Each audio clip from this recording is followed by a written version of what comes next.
A court of fairies and fiction. ACOFAF Girls Podcast. Hosts Mel and Liv. Episode 2, Amarantha's Motives. Okay, Amarantha's Curse. Here we go.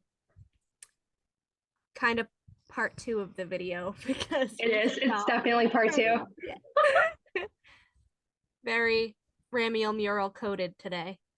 Love it. I love it. Okay, so Amarantha's curse on Tamlin back in ACOTAR. We know that it was explained that she was lusting after him as a child, which is disgusting. She's kind of stalkerish, as we said before. And he kept rejecting her and rejecting her and rejecting her. And I'm just going to say this right now because I know this comment's going to come up at some point. They were not mates. Okay? So I want you to explain some real quick why you don't think that they were mates, because that's like people are convinced. I don't think that they're mates either. I don't believe that. You can't kill your mate like that. Yeah.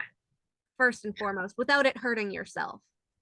But then did you see people when they're like, oh, that's why part of the reason why Tamlin's so depressed and Frost and Starlight is because because of Amarantha. No. They're not mates. They're not mates. They're not. And also, not even that, but Amarantha held literally everything over Feyre's head. You don't think she would have said, like, he belongs with me, he's mine, we're mates. Like, that would have been the basis of her plan if that was true. Yes. And you want to know what? If they had been mates, I feel like, I don't know, it would be more valid of like Amarantha. Like, it just makes more sense as to why. But they're not mates. It's just, it was bizarre. So she was just disgusting. I actually saw a theory that like she might be Valg or whatever, but I don't know. I haven't read. I could see that being the case, but yeah. So anyways, we know how enraged she was when she found out about Feyre. Yeah. And how I think that like her cursing him to fall in love with a mortal was not only because of what he said about Clythia, about like, I would rather bet a mortal than you, and like how he was shitting on her sister and everything. But I think it's also because she knew about Lauren. Yeah. And like making him have to fall in love again. Because she knew, right? She knew that he wouldn't want anyone else. Mm-hmm.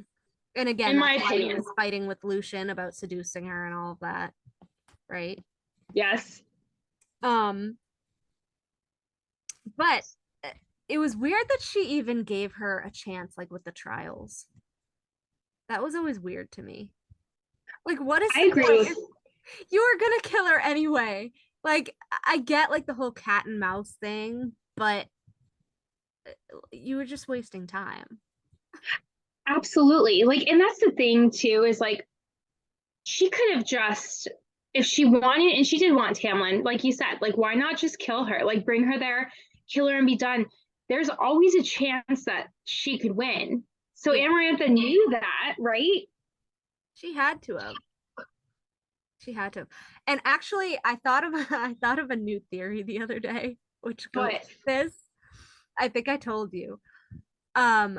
Do you remember the last trial when Tamlin's brought out with the thing over his head and she has to stab him? Yeah. So Tamlin is revealed. She takes the thing off and she's like, oh my God, it's Tamlin.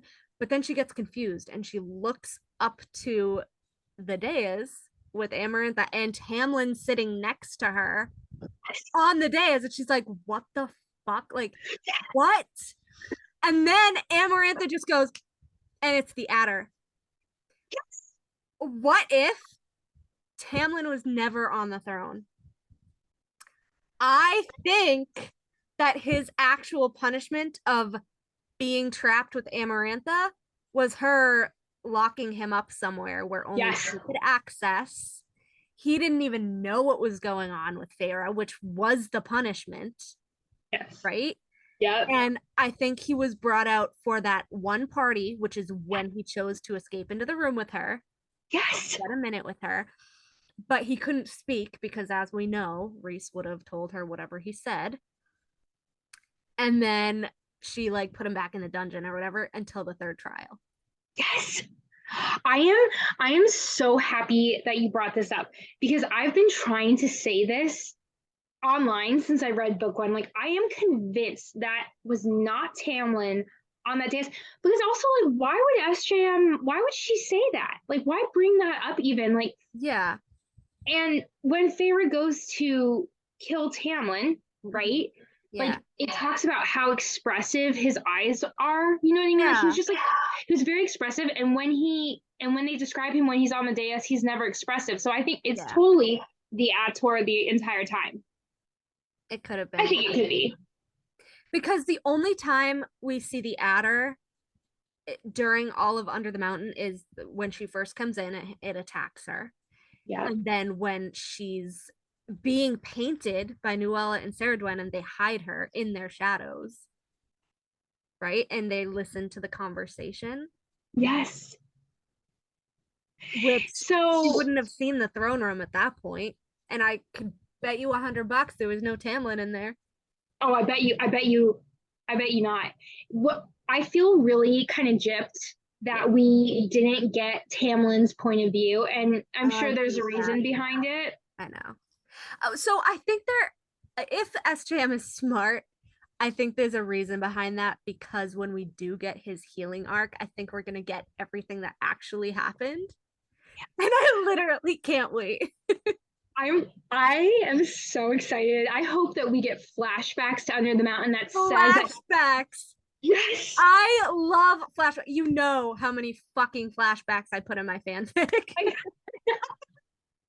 So many flashbacks. I love flashbacks. It's like, I love them. But they're also so emotionally, you know, they torture us, right? Yeah. And it's like, at least with like the Hybern shit and everything, you have the context to be able to put everything together. It's basically up to whether you want to hate Tamlin or you don't want to hate Tamlin. Yeah. How you twist the context, which yeah. I did a whole other video explaining the context of Hybern, but with Under the Mountain, like, anything goes, right? Anything goes. It could have been him, because obviously, as Amarantha said, like when she first got there, when it was Tamlin, she was like, you know, you so much as like look at her with love or whatever, and I'll just snap her neck. Like, it was something like that. It wasn't those exact words, but he mentioned like, you know, if he did anything, like she could just kill her right there. And so Tamlin was kind of giving her a chance, obviously, because he didn't want her to immediately die. But I think the whole last trial, like after he got stabbed with the ash arrow, which is another thing that pisses me off about people, how they say he did nothing. I'm like, excuse me. You have Feyre's description of how it tore through flesh and muscle before it hit the stone. Yes. Like, he was bleeding out, bro. He had like a huge wound and he's like crawling. He ripped it out. Arrow. He ripped the dagger out. I know. I know. And he like, it's obvious the way that he's described, he's in pain, he's in agony, like he's trying. It's ash, so it nullified all his power regardless of if everyone got their powers back. He didn't, because he was stabbed. That was the point, because she didn't want him to have powers, even if Feyre solved the riddle to save her. Yes. That was the whole point. But also, I think it was an Akamath, wasn't it, when Rhysand gets shot with the ash arrows? Okay, so the ash bolts. Yes, and he gets shot in the wings or whatever multiple times. We see him and how badly that affects him. He's like dying. Yes, and those are just his wings, and like Tamlin literally has ash in his like heart, near his heart. I don't know. Actually, which it's actually worse because I just thought of this. So when she initially stabs him, his heart is stone because that was the curse, but then she Right. solves the riddle. So then his heart turns back to its normal form, assumedly, right? Mhm. Right. So then that poison is near his actual heart, which is even Yes. worse. And he still crawls to her and is like, please, please, Amarantha, I will give you anything, please.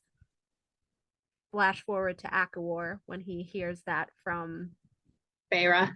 and that's what sparked in his eyes. Yeah. Literally word for word. And that's why he saved Reese. But it's like, people are like, oh, he did nothing. Like, I'm sorry. If you got stabbed in the heart, like, would you be able to run and jump and fight? That's what I don't understand how people don't recognize like all the things that Tamlin did do. Why wasn't Reese doing anything? If he's her mate. That's what I know. And the thing is though, he picked up the knife, but it was at the end. It wasn't like Amarantha was like crunching her bones and all this stuff. Like, so she watched that. Tossed him like a rag doll. Yes. She was like, telekinesis. Crap. Yes. And he's just like he's helpless on the ground. You know what I mean? Just because he hit his head. But I don't know. This is just something that I've always thought about, right? Like, so Reese is the most powerful High Lord or whatever. So it always blows my mind, like, why was it Tamlin that had to kill Amarantha, right? Like, don't you question that? Well, actually, so that actually makes sense to me because even though Reese did have some power, as we saw, like he helped Feyre and he did the bargain and all of that, he wasn't at his full power until Tamlin killed Amarantha. Right. Because remember, Feyre only liberated the Spring Court with the riddle. That's right. And I know you did a video on this. And I actually have to say that's one of my favorite videos of yours because I never thought of it like that. Yeah. Right? That like Feyre just liberated the Spring Court. She didn't liberate. That was the curse. She had to liberate the Spring Court. That was the wording. That's what Amarantha was getting them with. Yes. Because she said, okay, I will let Tamlin and his court go immediately if you can figure out this riddle. She said nothing about the other 6 courts. No. Because she still wanted to take over Prithian. She was still deeming herself High Queen. So all the other courts were still under the mountain, including Reese, all of Hewn City, Eris and his brothers, Tarquin and his cousins, everybody else. So Tamlin is the one that liberated the other 6 courts. Absolutely. But he never gets credit for it. Like, we can technically say it's by proxy Feyre, because Feyre liberated him, and then he killed Amarantha. But you have to remember, even though, like, as the ash was wearing off or whatever, he probably could have just taken her body and winnowed out and, like, found some other way to revive her, right? Yeah. He didn't have to liberate the other courts, but obviously he was going to kill Amarantha. Oh, yeah. And actually, I think that is what Reese actually meant by getting him mad enough to kill Amarantha, because he wanted him to liberate him. Yes. You know what's so funny is I never thought of it like that before. Really? Getting him mad enough, that he needed to want to liberate all of the other courts. Yeah. That's interesting to me. Anyways, my point was Amarantha being strategic, because we really went off on a tangent there. I know we did. But we do have really good points. But with her being strategic, so what do you think, like, do you really think the trials were just her, like, playing with her? Kind of like, oh, little mortal, like cat and mouse? I don't know. Like, I don't know what to make of it. And the only thing I can think of is that she just enjoyed watching Feyre suffer. I don't know. Well, were the trials just a cover up to get her to lose faith in Tamlin, who was not on the dais. I think that I love it. I think that was actually her strategy, because if you remember, after like all of these harrowing trials, she like looked up at Tamlin like she wanted him to like look at her or say something or encourage her, and he didn't. I kind of love that, and I've never thought of that before in my life. So, but here's my thing. Here's my thing. If that's what trials were meant to do, Mm-hmm. why? But like, why not just like kill her? Do you know what I mean? Like, why make her lose faith in him?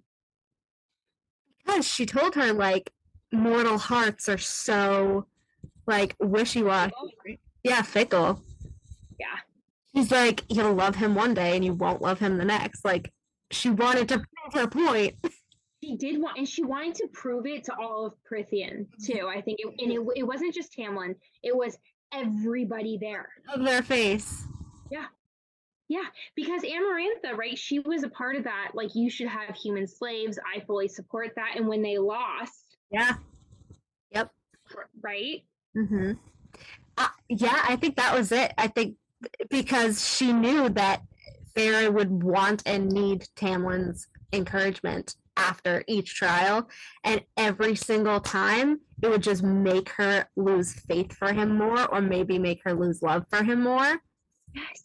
So much so that maybe she would just give up and be like, okay, you can have him. Yes. I never thought of that. I had never thought of that. Well done. Good job putting the points together. While she actually has him locked up in like one of her bedrooms, right? Oh, totally. Just being like, oh yeah, we're torturing her like we always tortured mortals. Like him having no idea what was happening to her. Yeah. Yeah.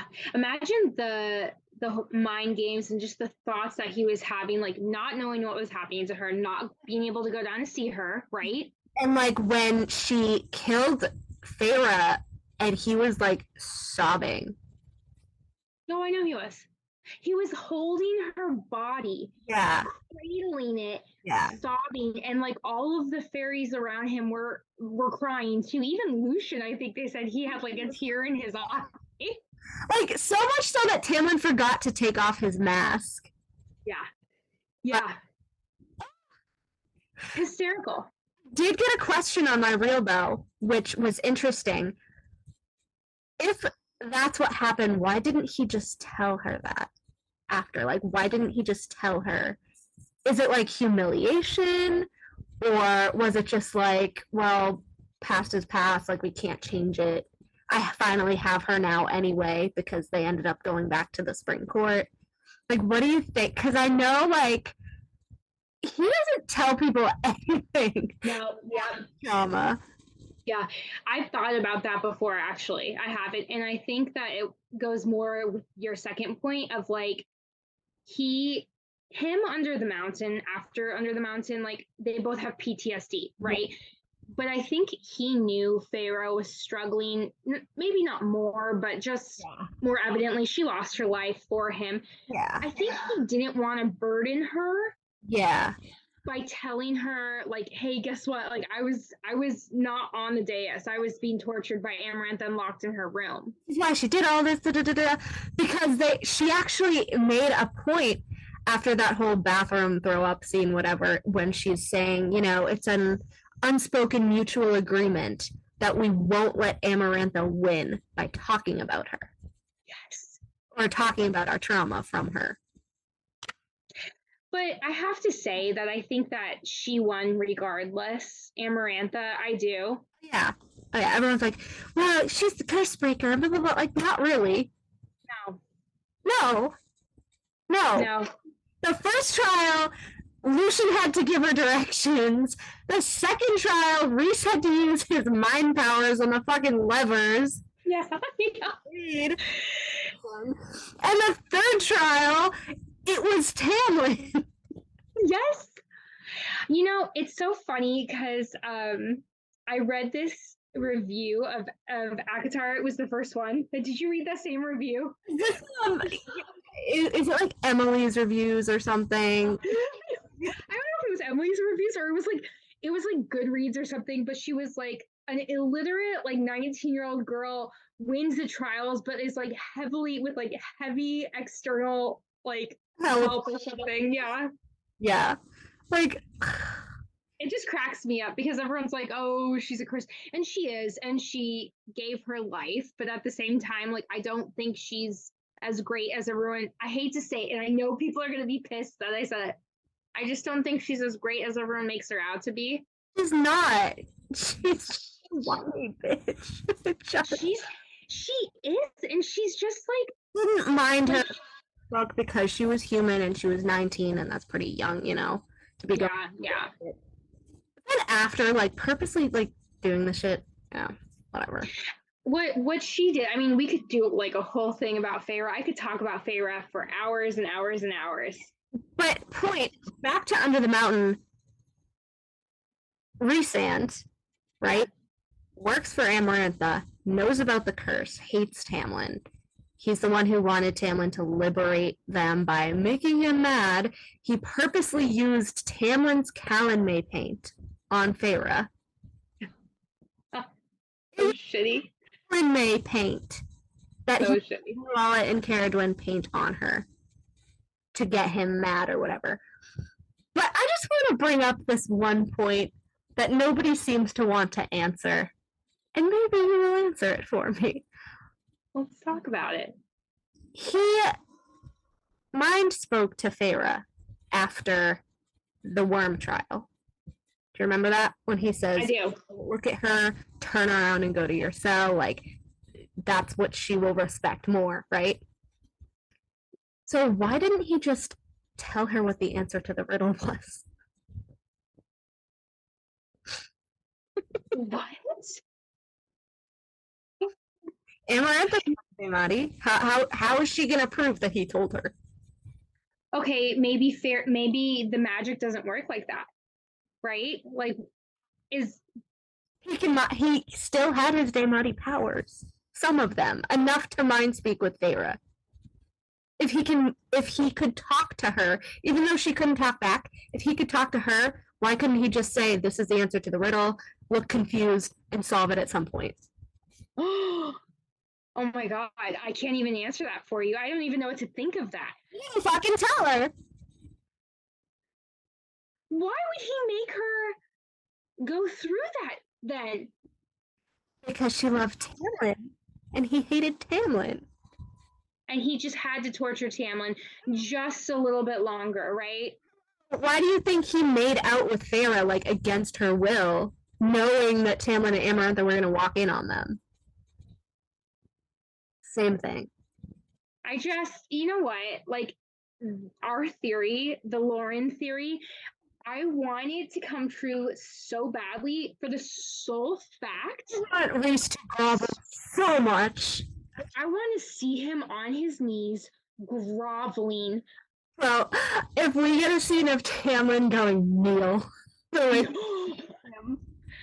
I'll sit there and be like, I want that's good. I want it. You know, lower. Isn't that what Rhys said to him? Lower. And your Bat Boys, too. That's, yeah. Oh my god. But the way that he did that to Lucian for no reason and then threatened his mother that's abused. Yeah. Mm-mm. Also, can we just agree that Lady A, out of like all of the characters, I love her so much, but people have wronged that woman so badly. Like, what? Why does Rhys harp on that, though? It's weird, isn't it? Why bring her into it, for Pete's sake? All the time. Every single time with Lucian. Every single time. He tortures Lucian with that. So what's behind that? Like, you can't see her. She's disappointed in you. You stooped low with your last lover. Like, Lady of the Autumn Court's gonna be very disappointed. But, like, what the hell?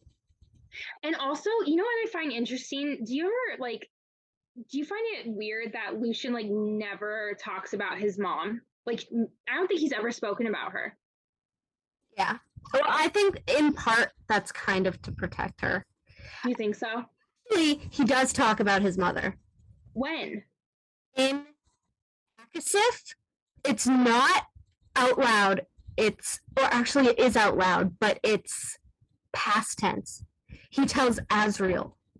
Or he doesn't tell Azrael. He's telling Azrael everything about his father and brothers and everything going on in the Autumn Court for strategy. Yes. It goes into his mind after he speaks to Elaine, because she wants to know like what they said. Yeah. And there's a part that I highlighted.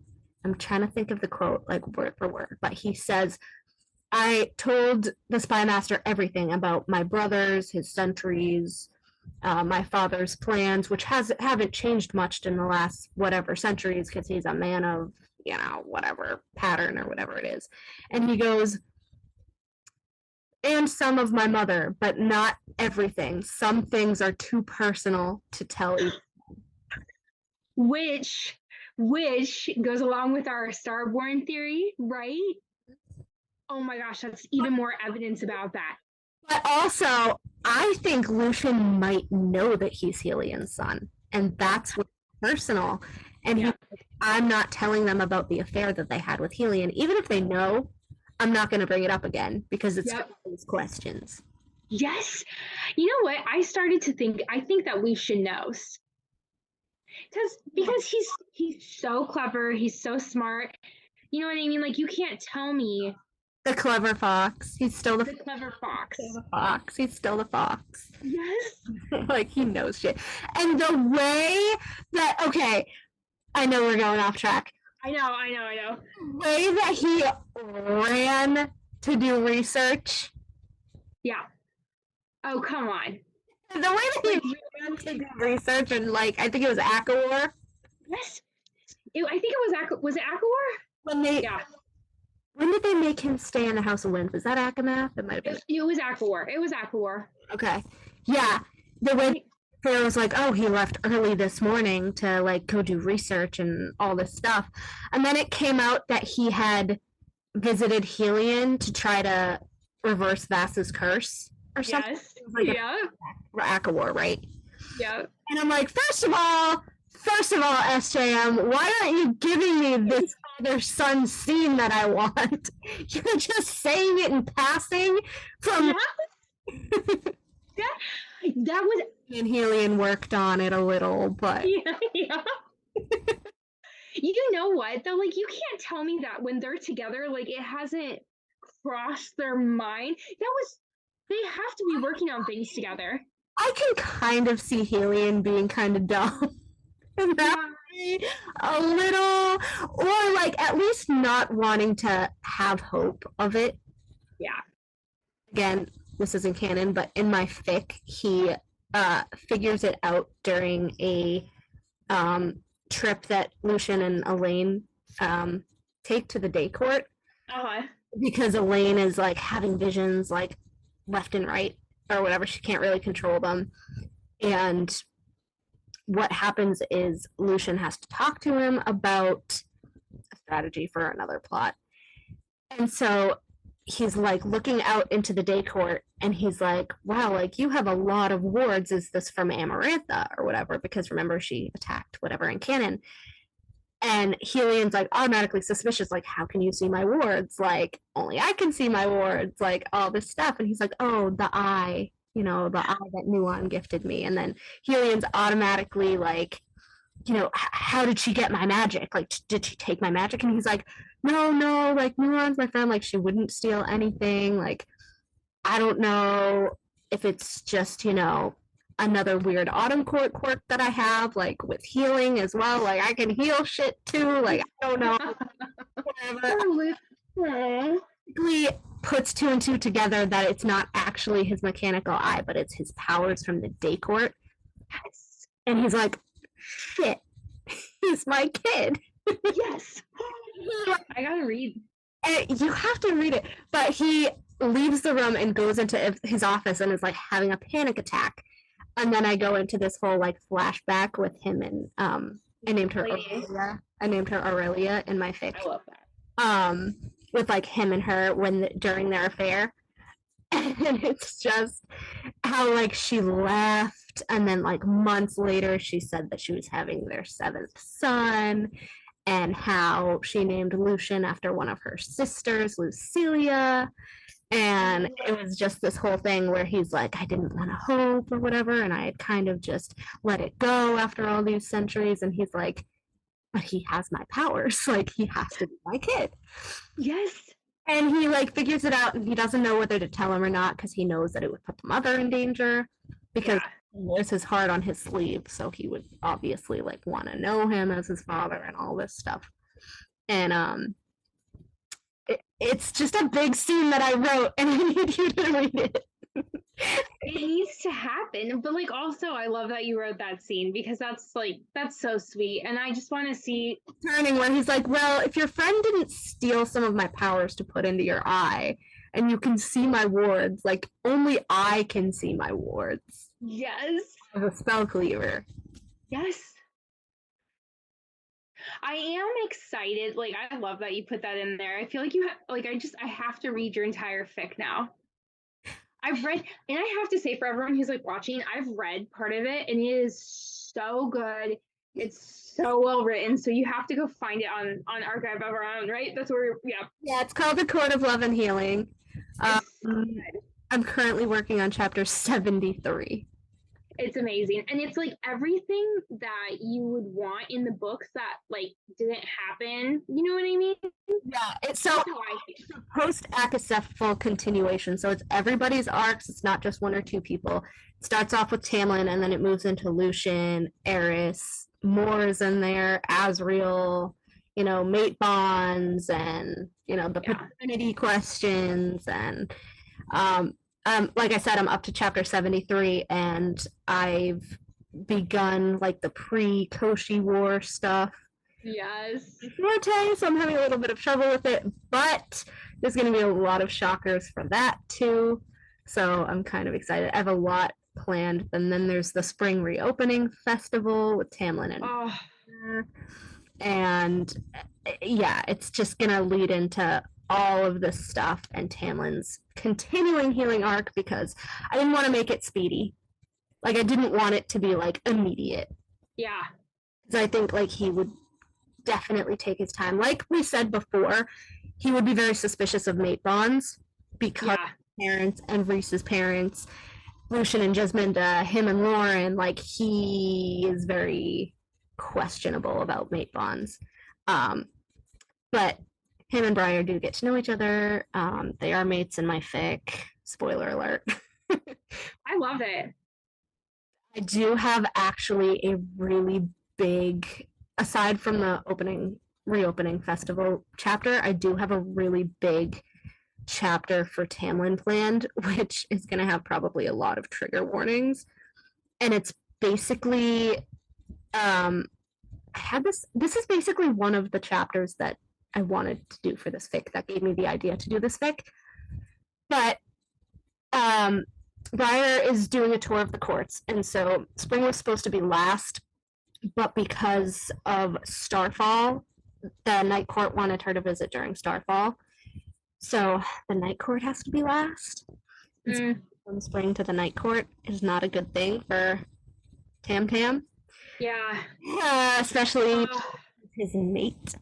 So she is, after the opening festival, she's basically going to be like, okay, now I'm going to go visit the Night Court, and they're mates now. And so he's really just going to regress a little. I say a little, a lot. He is going to go to a tavern in his court that had been rebuilt, and I'm not going to give you all the details, but there's a specific type of flower that grows on the edge of spring that can give you hallucinations or kind of just numb you. And obviously he takes the chance. And of course. He drinks a lot with it. So the entire chapter is going to be him in and out of hallucinations. And so the hallucination parts are going to be every bad thing that he's been through in his life. I'm so I actually would love to read about that. so mean, but it's going to be everyone he's lost or everything that's happened to him and like just huge trauma dumps. I actually have a list. I've been keeping track of a list of things throughout multiple fics of mine that I believe could have or should have or have happened to him. Yeah. And it's all gonna come to a head in this chapter when he's in and out of consciousness and just like he thinks that he's reliving it, and then it like flashes to another terrible moment in his life, and then he's in the bar again, and then it flashes to another bad moment in his life. And it'll go from like his childhood all the way up to like the present. Yes. Oh. And ultimately, Lucian finds him in the tavern because obviously it has to be Lucian, his friend. And he's like, fuck. Like, he's fucked up. So then Lucian basically drags him back to the manor and is like, what the fuck do I do? Like, he finally passes out and then he realizes, like, I need to get his mate back here now. Yes. Drag her back. Bring her back. Bring her back. And at this point, I don't know whether I want to do the chapter throughout like a couple days. Like I don't want it. I don't know whether I want it to be like just a night or just him going crazy for a few days or like a week even, because Briar's stays in each court were like a week to 2 weeks. Yeah. And I also kind of had a plan of her going back to winter to decide where she wants to like end up, which obviously it's gonna be in spring. Obviously, happy ending. It has to be. But I kind of want Tamlin to slip back into that depressive mode because I love angst. And for him to actually go and get her from the winter court to like make an effort. Yes. Like I want him to like pick all of his best roses and put them in like a basket and just go to like beg her to come back. I am here for it. I'm loving it. I have to read this fic. I think you should make it a week. I think you should make it a week long because he needs to go through so much and process so much. Has so much work he has to do in other courts too. Like again, I'm gonna say spoiler alert because this is a big plot point, but Eris is actually currently residing in Dawn. You will know why if you read my fic. And it actually has nothing to, well, I say it has nothing to do with Nuon, but Nuon's in it. But he was kind of forced to reside in Dawn for the moment. Yeah, I'm not gonna say why, even if I really want to. Don't say it. Don't say it because you'll ruin it for everybody. He's residing in Dawn for the moment, and Lucian's helping him out with what he's going through. And then Lucian's also, you know, still an emissary to the Night Court, and he's still, you know, new mates with Elaine, because yes, it's a Lucian in my fic. And they're trying to figure out their stuff. Sorry. And that's fine. And Elaine is now getting astrally projected to Koshi. Another spoiler. Which might actually happen in the actual books, right?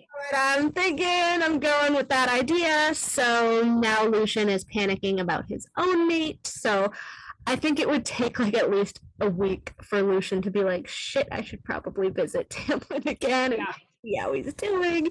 Because he just has a shit ton on his own plate too. But and in my fic. I didn't mean to go on a rant, but I loved it. That chapter. If I can get I love it. The war stuff. You have not gotten far enough because this whole Koshi thing, Asriel is affected, Cassian is affected, which means Nesta and Elaine are affected.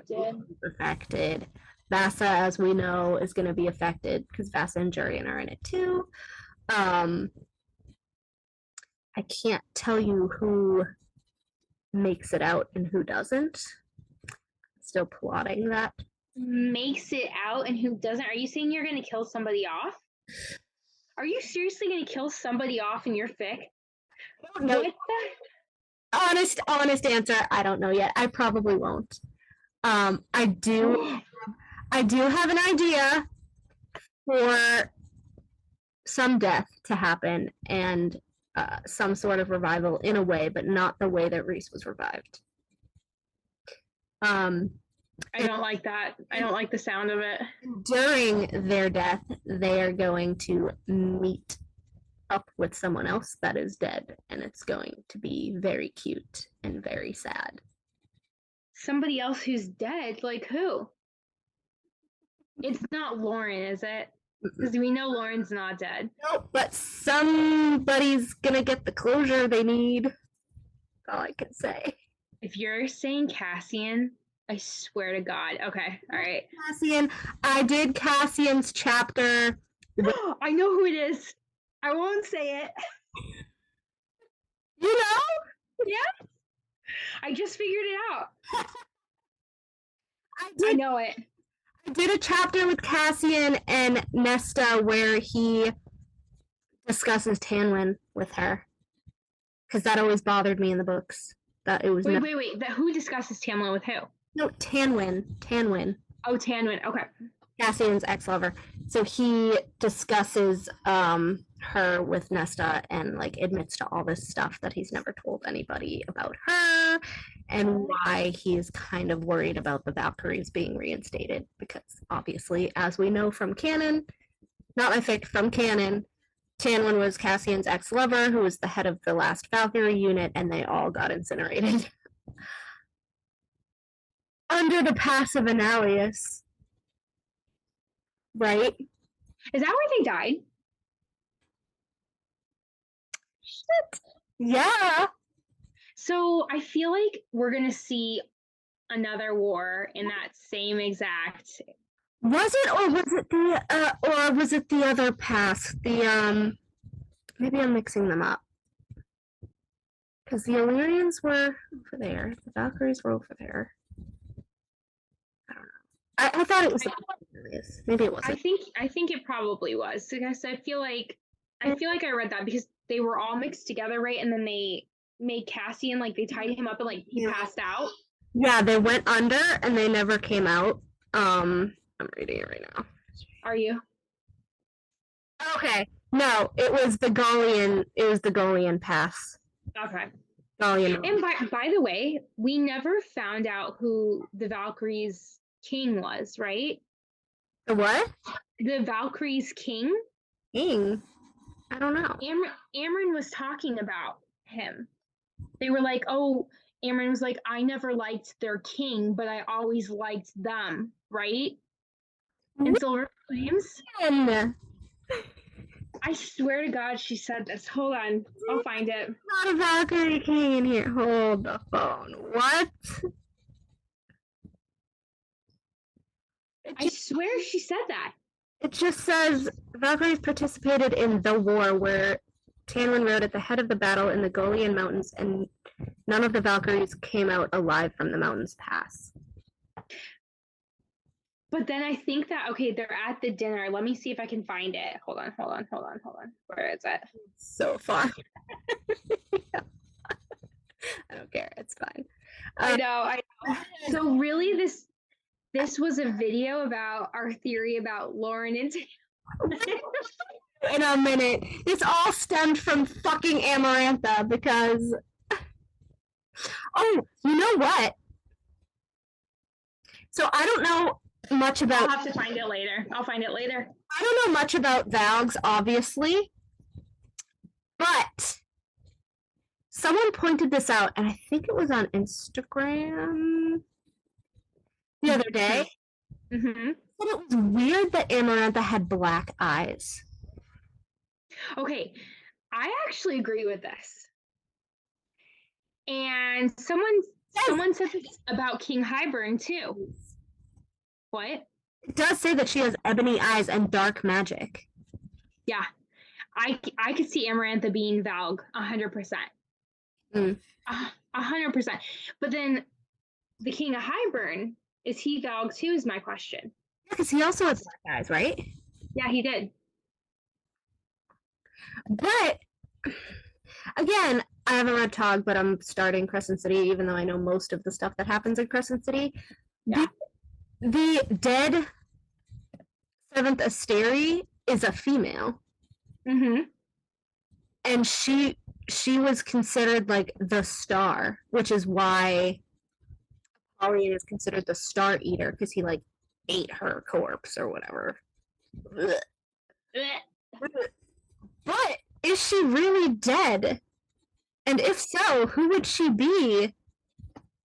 Like, I don't see Amarantha, because they said that she was like the kindest one, I guess. They did say that, didn't they? Yeah. That she was the nicest one? Yeah. Like that. Who is the seventh? That's why I think, was it Adis? I'm like getting them confused. I think that's why Adis and Apollyon fought. Why? Because he like ate the other one. I don't know. It was weird. I don't know all of the history or anything, but I just thought that was odd. And I think Amarantha was definitely different, and I think Highburn was definitely different. Well, did you see that interview with SJM? I can't remember when it was, but where someone said, "Who's the character that you miss writing about the most?" or something like that, and her answer was Amarantha. Did you see that? Did. So I'm sitting here like, is Amarantha really dead? I told you that we were talking about this in the chat months ago, and it was brought up by somebody that like it wouldn't surprise them if Amarantha like jumped into Feyre's body and has been like playing Feyre this whole time. Why Feyre's such a bitch? Yes. Got one over on Tamlin and all this shit. I feel like, I don't know, there's arguments for this and against this. Yeah. Book one, Feyre was freaking phenomenal. Completely different. She's completely different. It's not the same person. So not. It's. But is this just her being a carbon copy of Rhys now that she's his mate? Because that's what I always figured. But with Amarantha being so strategic and weird and creepy, you would think she would have a backup plan. Yeah. You can't tell me that woman isn't sitting there like, okay, in the case that Feyre does in fact win, what do I do? You know what I mean? Like, she had to know that Tamlin would rip her limb from limb if he got the chance. There's so many things about Amarantha that I have questions about. Begging him before he kills her. Again, our Starborn theory, Mr. Tam Tam is definitely Starborn. He's totally Starborn. Floated from him and smashed her against the wall. The sun is the biggest star. Yes, yeah. I love it. And it glows. And then we have Lucian glowing like molten ore, which is only that exact phrase, like I said before, molten ore, that exact phrase is only related to the Trove. Oh, really? You did say that. I remember that now. Bone Carver says that the Trove was forged with molten ore or something. And then when Feyre sees Lucian without his glamour on, when she has the fairy wine, she says his hair like glimmered like molten ore. Oh. And I was like, Lulu. I've been putting more pieces together in between these videos. And so, okay, so Lucian glimmers like molten ore. Molten ore was made to make the Trove. The Trove has the symbol of the sun on it. Lucian's daddy is the Lord of Sun. And the mask affects Helion. what does that mean? What does that mean? Was it Helion's ancestor that made the trove? Is that what that is? No, so I think that the reason why it negatively affects Helion, because we hear this in canon. He says that someone in one of his ancestors misused the trove. And that's why it affects him negatively. As like retro.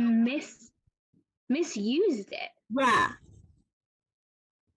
So what did they do with the trove? Because the mask was in the bog of Orid.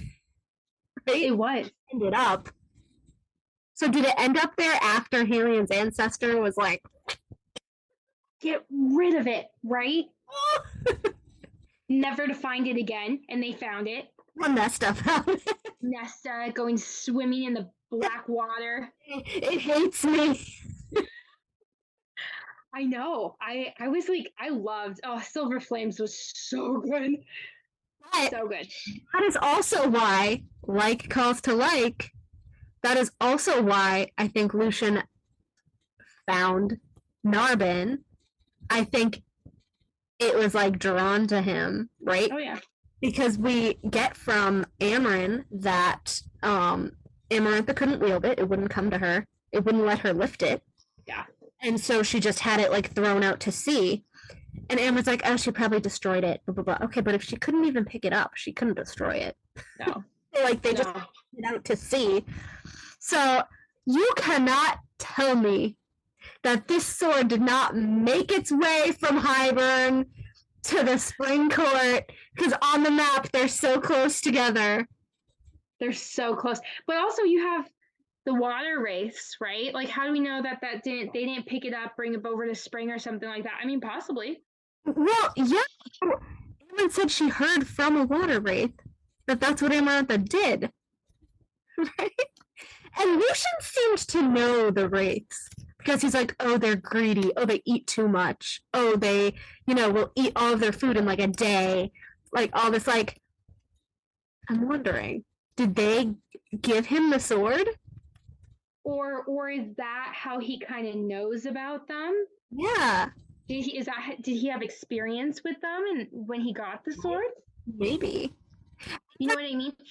And also, yeah, I just want to like bring this up because I know it's always brought up in the fandom about how wrong that was of Tamlin to treat the race like that, and like that was Feyre's whole thing, right? Is like she gave them the jewelry. like, It wasn't like they do. No, but it wasn't just Tamlin. It was every single person. Yeah. Even Amryn reacted to them the same exact way. Like, oh, those wraiths. Yeah. Yes. And that was that after they saved her? I think that was after they saved them. I don't remember if it was after. Well, no, it was after because Amryn was like laughing and she was like, only you, right. Feyre. Oh yeah, I can make a deal with the wraiths. With the wraiths. Yep. It's like, is that when the wraith told her about Narbin? and if that's true, can Amryn also read thoughts? That's okay. That's what I was starting to think. How is Amryn talking to the wraiths? How does she know this? When? How? When? How? But also, I think all of the things, like all the theories about Amryn or whatever, bothers me because, like, Sarah just made her basic. Like, she made her lose all her powers. So, like, I know. The theory is, like, it doesn't matter what she was because she's not anymore. No, she's not. Unless that one theory that I saw where she might have come back as another person again. Wait, what? Rhys, when he died, he saw her, like, in, like, what do you call it? Like the cauldron? Yeah. And he pulled, remember? Yeah.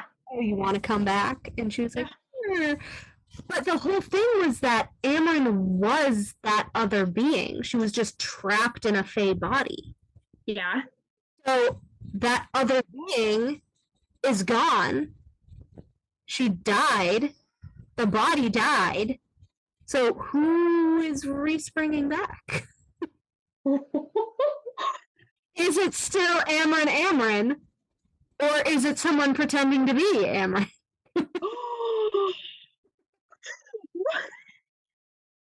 Because the biblical angel that exploded from the cauldron, that was Amren's real form. That was Amren. She was just locked in a fey body, remember? She said she modeled the body after Zion people. Yeah. So, like, her actual self, like, died in the war after she used all her powers to wipe out Hybern. The body died in the cauldron. So who the fuck is respringing back? Who's in the body? What if he brought back like some Valg, right? Or yes, especially which I started to believe, because then in Akasif, then she wants to train Nesta for her power. She wants to make Rhys High King to use him. So, oh my god, because Amren never would have suggested the High King, because I was reading that and I was like, that's a really out of character for Amren.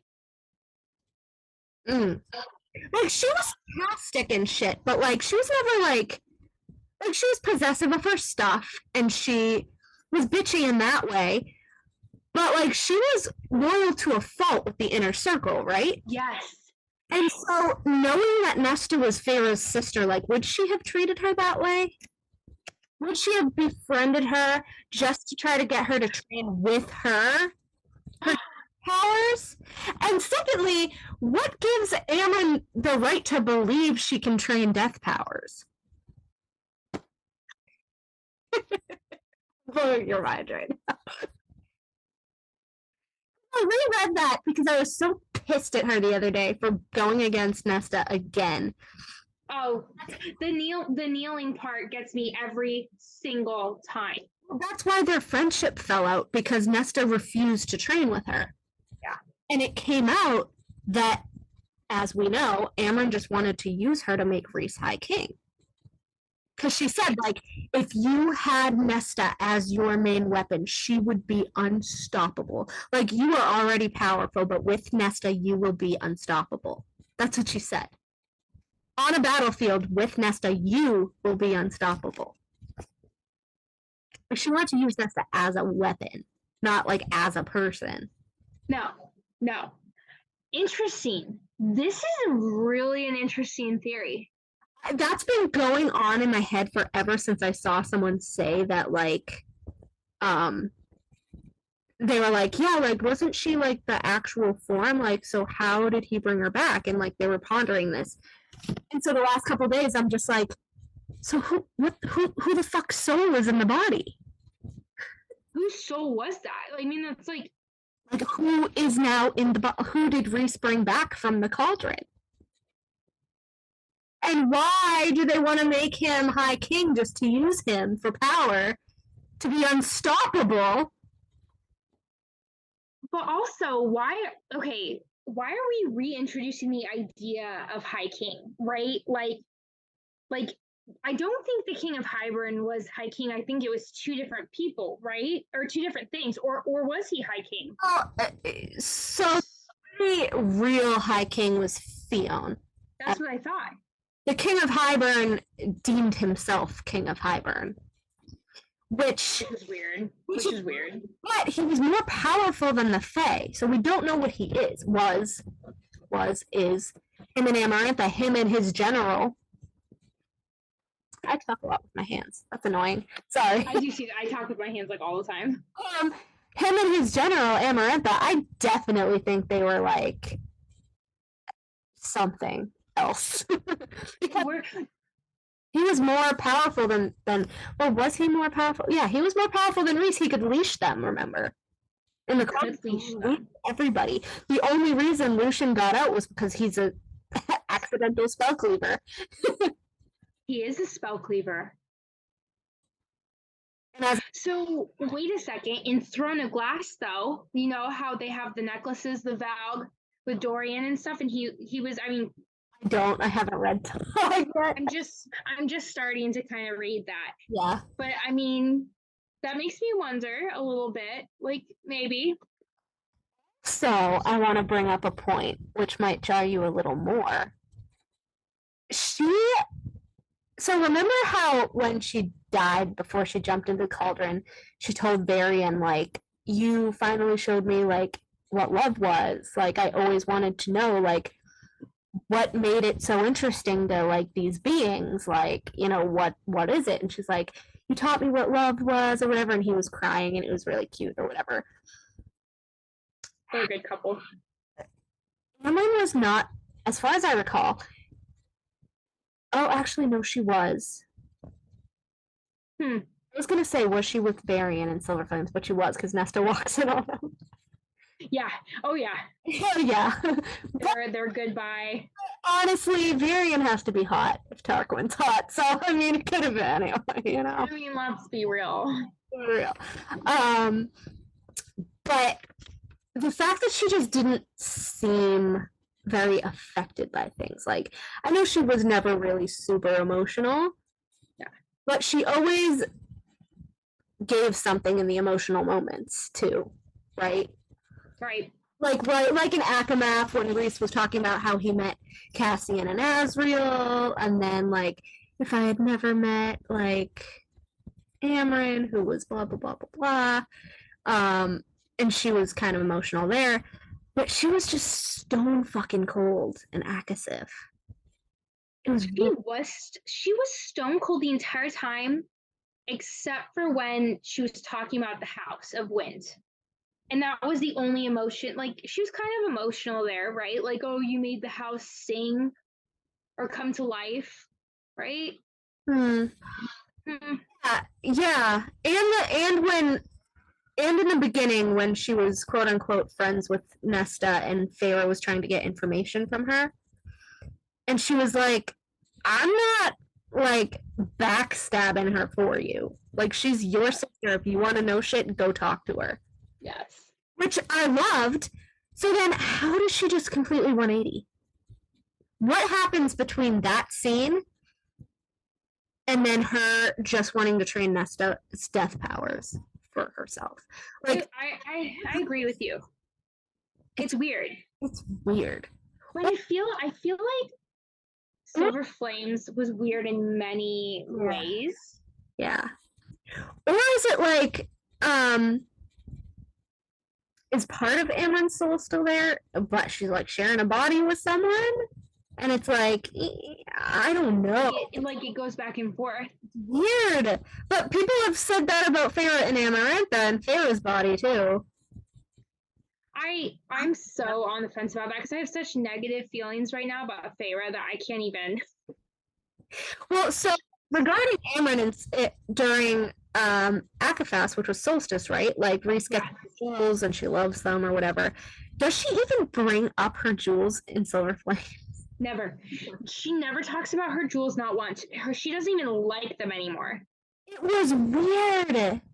Okay, but also, can we just talk about how she likes jewels and she's said to be like an angel? A fire. Dragon. Is she a dragon? Is she really a dragon? Well, so I don't know. So SJM, I don't know if you've been reading the chat lately. We have a chat group, a pro Tamlin chat group, which evolves into multiple different discussions. But in the chat group, there's this new girl who was raised like super devoutly Jewish, and so Sarah J. Maas like puts all this Jewish biblical stuff in the series, scattered throughout it. And the Book of Breathings, she said that it had a Hebrew tagline or something. In one of the books, she mentioned the quote, and I was like, I would have had no idea that was a Jewish like thing, like saying. But she knew it from like Bible study when she was a kid or whatever, and it was like a Jewish line. And then I guess Amren was supposed to be like a biblical angel. Like there's ones with like millions of wings. There's ones of fire, like Amren was, like all different types of whatever. But Amren talks about her father a lot, which I thought was weird. And I made a reel about this the other day because it was bothering me, where she's like, oh, my father and all of my siblings, like, we were made to be punishers of lesser beings. So, like, she would go and, like, serve out punishments to people. Like, angels of punishment. Like, I don't know if they're, like, angels of hell, but they would, like, serve out punishments to people. And that's what she didn't want to do. Like, she wanted to feel emotions of, like, the beings that she was dealing with or whatever. And her father couldn't have been fully evil either, because she said that she thinks that he let her go through the rift. Yeah. Like, I think he knew that I wasn't like them really, and that I wanted more for myself, and I think he, like, purposely let me go through the rift. And when it says rift, it just reminds me of Crescent City. So I'm like, was she a Chrysalis demon? You want to know what though? Everything you just described to me doesn't make me think Chrysalis demon. It makes me think Asteri. It makes me, right? Yeah. Because her brothers and sisters, like, she's talking about that. Yeah. Well, so, yeah, siblings, but, like, that's the thing. They said that Apollyon, like, ate her. So I'm confused. Huh. Like, they're convinced that, like, so there was, like, a fight, and then Apollyon, one of the prince of the pit, ate her. Like, ate her remains. That's why he's called the Star Eater, because she was, like, called the Star or something of the Asteri. So, okay, but then when you say that, right? Because, like, Amaranth, when in her angelic form, whatever, was all fire. Like, that's kind of like starish to me. And then you were saying that, like, the star was described as the kindest of the Asteri, and Amaranth, I want to feel human emotions. Really? How did he eat her? Like, they saw him eat her. I'm confused. I don't know. I also know that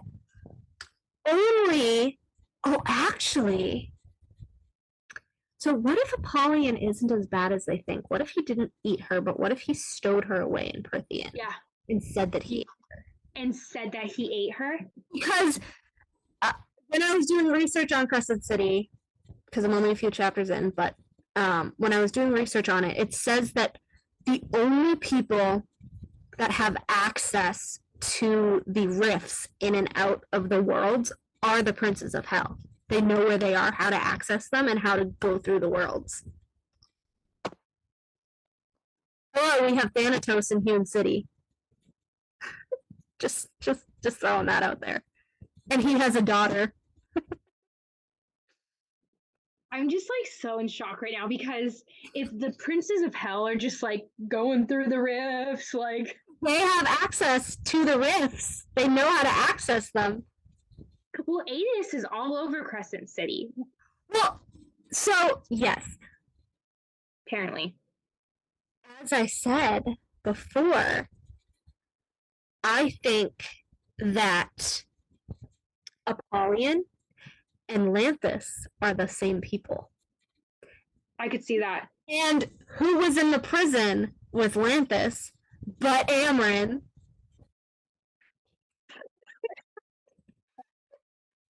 Blowing my mind. You're just blowing my mind today, because Well, like, can you imagine that?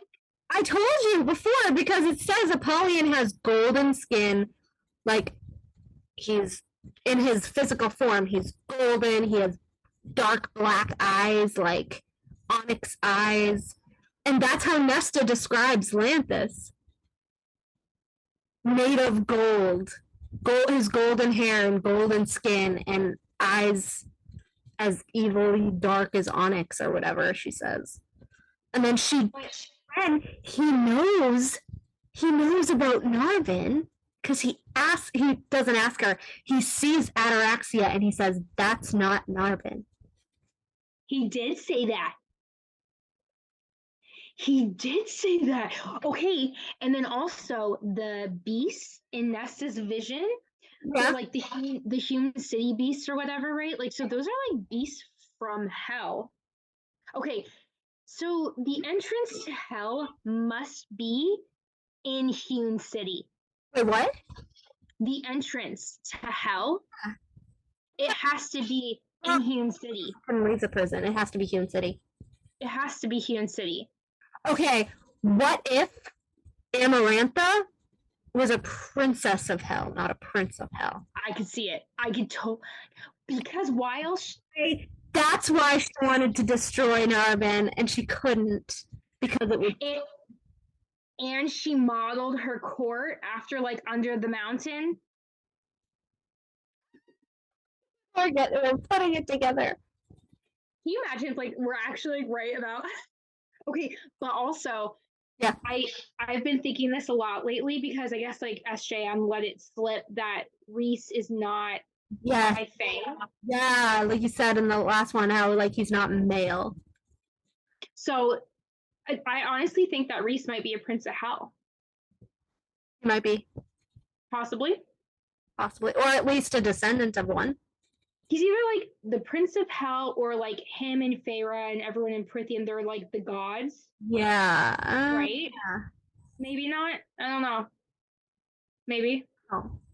Well, so my thing with Adis is that I don't know if any of you that eventually watch this have seen my little flow chart. It's so good. Everyone has to go look at it because it was beautifully done. I have to redo it because I forgot Helian's line. I'm so mad. I forgot. Oh. Yeah, I'm annoyed. And I didn't have enough space to like put all of. Yeah, I feel like the landscape was like totally full when you did it. It's annoying. I did what I could, but I forgot Helian's line. But it was really good. Going with the fact that we think that Lucian is actually like the most powerful aside from Reese, I think that it's because one, Helian, star, sun, starborn, and if the Autumn King, hello, Autumn, is actually part of Lady Autumn's line. Yeah. Lady Autumn and Helian are Lucian's parents. That would make him one of the strongest starborn, right? Yep. Which means that, as we pretty much know, Bryce's mother is not human. So she has to be from a pretty powerful starborn line as well. So I'm thinking that Ember Quinlan is also from the Day Court. Because if the Autumn King is from the Autumn Court and he's a part of Lady Autumn's line, like I think, like her uncle or something. Yeah. Then Ember might be a part of Helian's line at some point. I could see that because Bryce has, you're right, because she's half human. And like the Autumn King. Not only that, but Bryce also has golden skin like Lucian. She does. We know that the Autumn King is pale as fuck like Lady Autumn. Ember is definitely from Helian's line. Wait, but how would Helian have humans there? But she's not human. I think she's just pretending to be human or is glamored as human for some reason. What if... Okay, hear me out. What if she's almost... What if she was like a direct descendant of the person who misused the trove? And so whoever it was figured out, kind of like Lauren and Tamlin, how to get their children to safety. Yeah. Right? That's it. And Ember, because did we know anything about Ember's parents? We know nothing about Ember. We know nothing. So what if they, okay. Or is Ember a part of the warrior human line that had the Fae blood in it, that the bone carver was talking about, and he said something like, she would have been my redemption or something like that. Right? He was like really weird about that. Bone carver's a lover. Weird. Yes. I also love the bone carver. If anyone has to come back, I mean, I don't know. I love the cereal too, but I love the bone carver. After you, if you say you want the bone carver instead of the cereal. I do love the cereal. Species, there's more than one of them, so. I want to see another one. Like, can we have another one come back now? Like, Miller. No, but like, yeah, I was like reading and I was like, Bryce has golden skin. Like, she sounds like Lucian. she does sound like Lucian. She's got red hair and golden skin. Golden skin. Right? Does she have does she have fire powers eventually? I don't. Or is it just Starborn? I think she's just Starborn, if I remember correctly. Well, that's fine though. Lucian only has fire. Well, Lady Autumn has fire powers, but again, if we're genetics, hello, all different powers. Right. But if the Autumn King is Lady Autumn's, say, uncle, whatever, it's not really like her direct line. It's like a little off to the side, whatever. Yeah. Whatever. Yeah. I think that's basically Ember's line with Helion, which again mirrors Lucian and Bryce. And didn't they like start breeding out like the Asteri were like breeding out like traits from people? So it's very possible that Ember is a result of them breeding out the magic, right? Yeah. But that's why I think that's why Bryce and Lucian are the strongest Starborn. But also another mirror, Lucian with Narbin and Bryce with the horn. And Helion being affected by the mask. It's all related. They have to be. My thing is I just don't understand why Helion was involved with the Dust Court to start with. Do you know what I mean? Because like it might not have been, like I said, it might not have been him. It might have been an ancestor. What if his ancestor, Daycourt and Dust Court started a line, and that's where Ember's from? And that's where she came from? That would make a lot of sense. As we know, Bryce is also connected to the Dust Court, so maybe Yes. she knew her mother. Her mom. There we go. Just like I said, how Lady Autumn's line might be from Spring and Autumn. Yeah. Oh yeah. Combined. I could see that. I could completely see that. I definitely think Tamlin has Starborn power, but not as much as Lucian. Obviously, No. not as much as Bryce. And I think, again, if Rune is Tamlin's son, and he takes after his mother, he only has that little bit of Starborn power, as opposed to Bryce, who is a direct descendant of Day, Dusk. Yes. Yes. Because he's a direct descendant of Autumn and Day. Yeah. Because Autumn. I'm so curious to see where the Autumn King fits into all of this. Also, the fact that the Autumn King is like not a scholar, but like He's a scholar. Seem like the same person. Yeah. I'm not even gonna get into Meryl because that's a whole other. We can't talk about Meryl because then we'll talk about her for like hours and hours. Amarantha thing by now because it's been like 45 minutes and we've just gotta go. Okay, we need to go back. Let's go back to Lauren. Let's go back because we've totally gone on a tangent. And her strategy and making her do the trials and all this shit to get her to lose faith in Tamlin. That she used this same strategy when she was stalking him with Lauren, and she gathered all like the information that she found in all of this, and she's the one that presented it to Tamlin's father, knowing that the end game would be her dying so she could get Tamlin to herself. Yep. Amarantha was she had to have been a scorned lover. Well, she wasn't even a lover. He rejected her and she was pissed. It was just a pedophile. She was a creep. She was a total pedophile. Gross. So gross. Yeah. Poor Lauren didn't deserve any of what happened to her. I don't even, this is messing me up because my middle name is Lauren. Is it really? You're like, oh, they're talking about me. Yeah, it's spelled differently, but I just really hate that name. I love that name. I think it's a great name. I'm so used to calling her Nova because she's Nova in my fic, and that's just your name. It's kind of I was a little surprised. Yeah, if I slip and call her Nova, that's why. I know who you're talking about. And they'll watch it too. So I'm going to. I have a couple questions on this paragraph, but yeah, I'm gonna read what I wrote.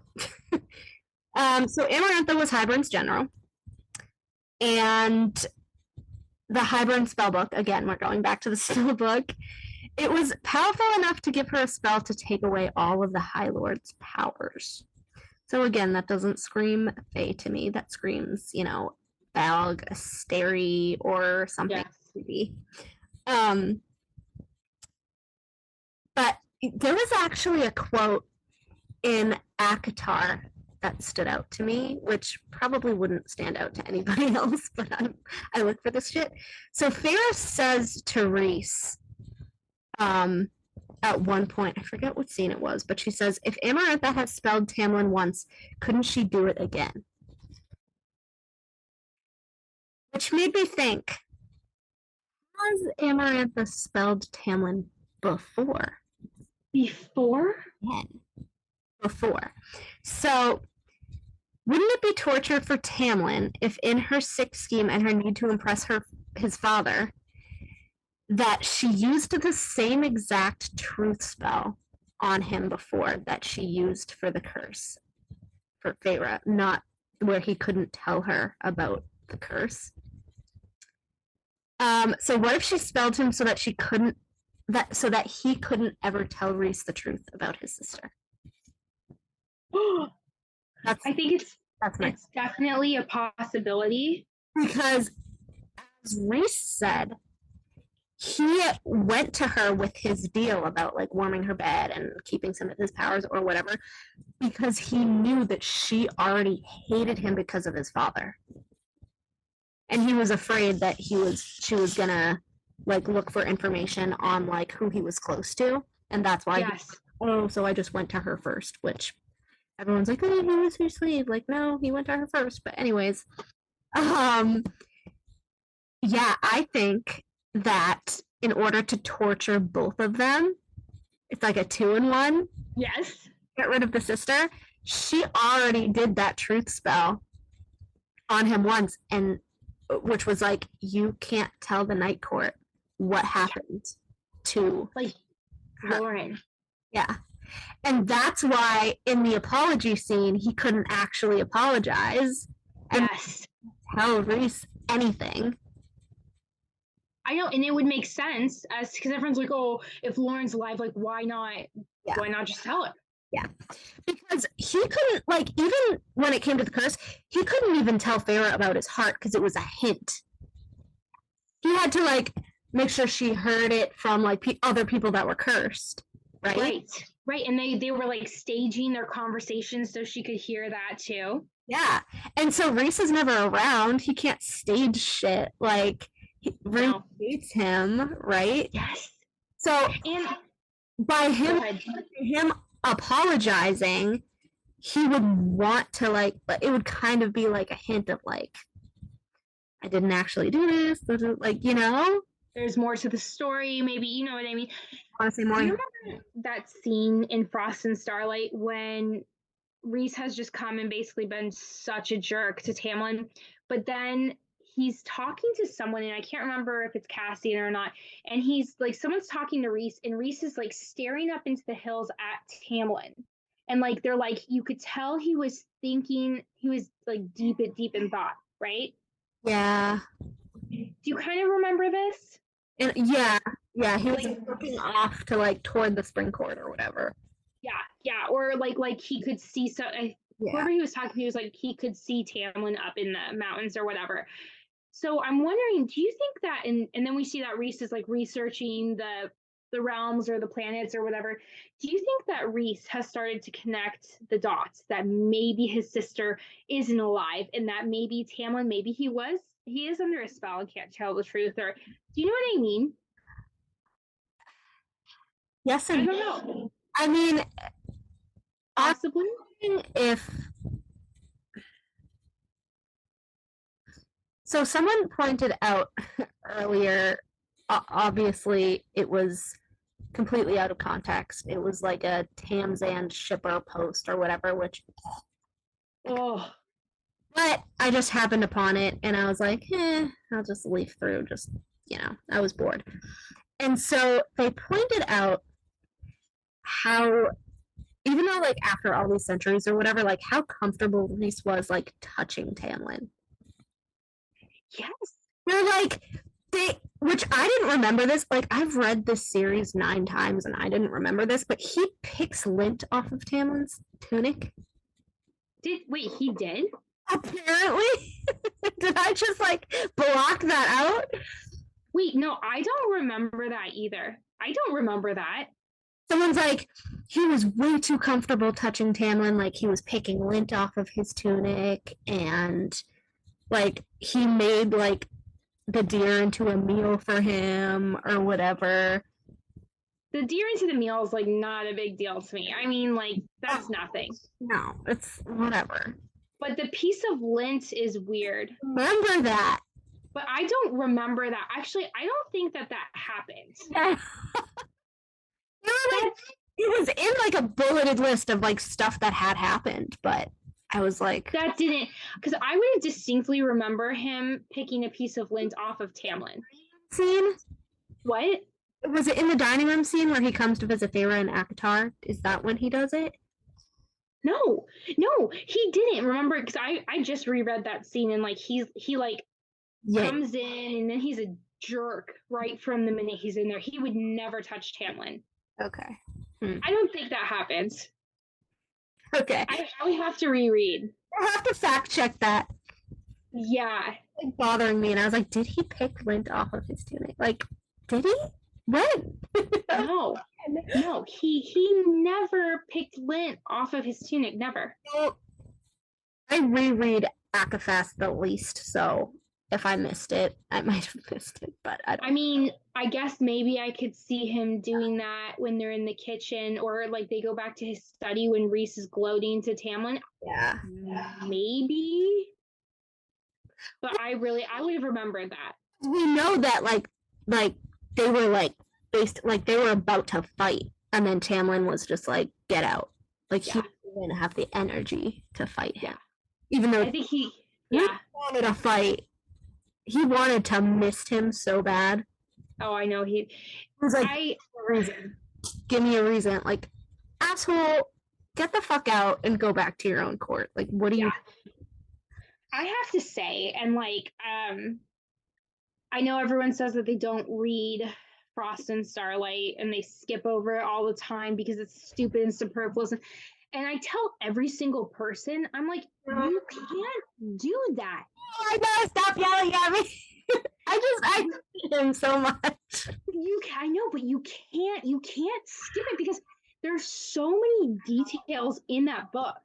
It's like I'm sick of like having to read Faizan fuck in the most inappropriate places. It's like, no, I get it. The library, the sky, the fifth mansion, bullying Lucian, bullying Tamlin. I'm like, I can't handle that book.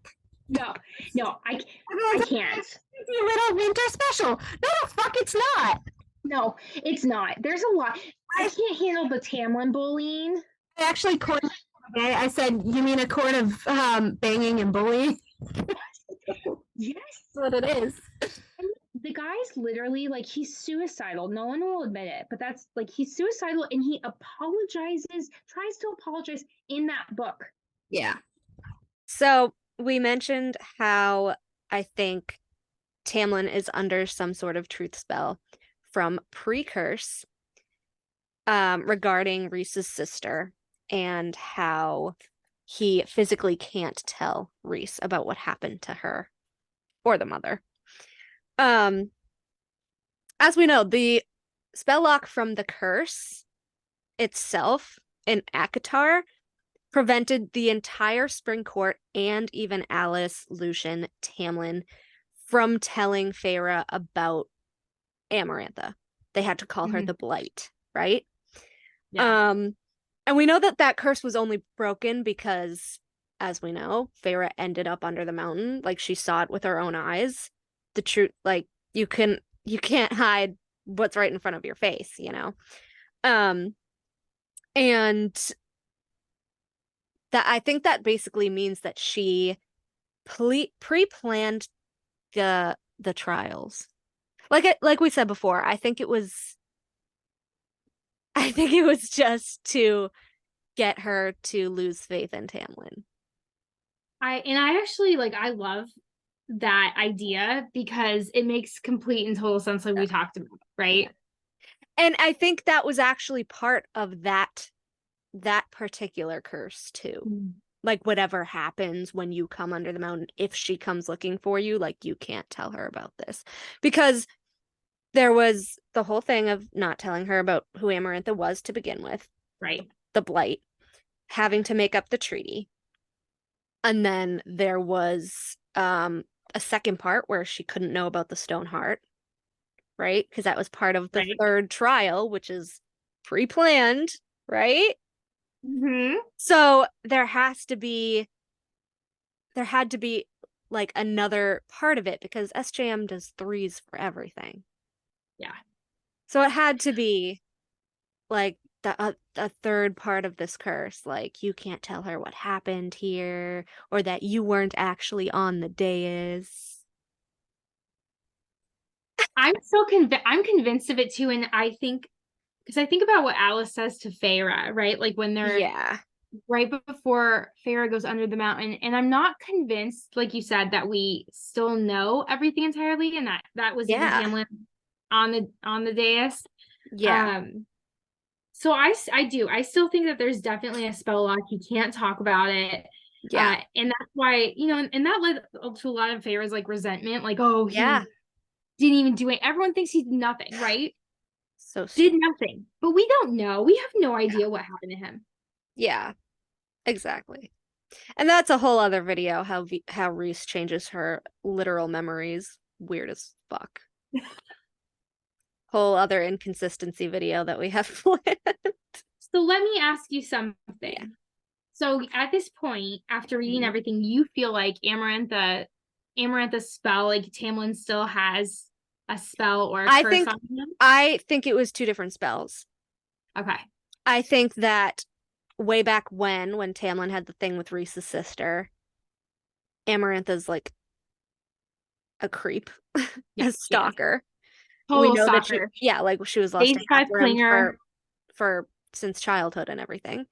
So I think she, like we had said, she told the father about the affair because she found out.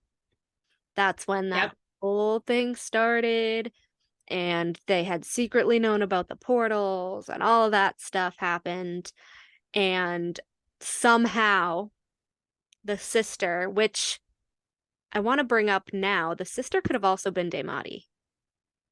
We didn't think about I thought about that. Oh, you did. We didn't bring it up. That's probably how she hit it.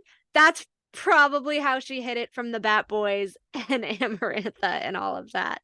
And how her and Tamlin could meet up, right? Yeah. Maybe she could speak to Tamlin and they would have a secret. Plus Tamlin's like a master of glamours, right? Yeah.